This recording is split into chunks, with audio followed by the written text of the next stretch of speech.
Ponte Alta do Norte. De novo? Ponte Alta do Norte. Tá, assim, a gente...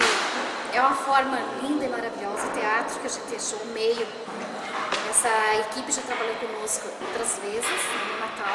Trouxe umas mensagens, assim, do nosso público-alvo, que a gente se sentiu muito feliz por eles entenderem a mensagem deles. E a forma do teatro foi o melhor meio que nós encontramos para o nosso público entender a nossa mensagem. Porque às vezes traz a palestra, a gente vê que fala, mas não é isso que eles querem ouvir. Ou às vezes concorda conosco que entenderam e não entenderam.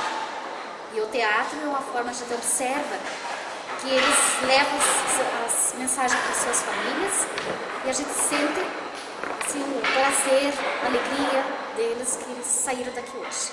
Então eu fico muito feliz, né, como secretária de saúde, como vice-prefeita do nosso município, a Rose, uma grande parceira minha, né, que entra sempre que eu passo para ela os contatos, e ela que tem contato com o pessoal aí do nosso teatro, que passa a fazer parte da nossa família norte-ponte-altense.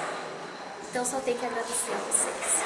O trabalho de vocês é maravilhoso, veio de encontro com aquilo que a gente queria para a nossa comunidade, para os nossos beneficiários do programa Bolsa Família. O meu nome é Roseli, sou diretora de assistência social, ex-gestora do programa Bolsa Família e apaixonada pelo programa Bolsa Família do MDS.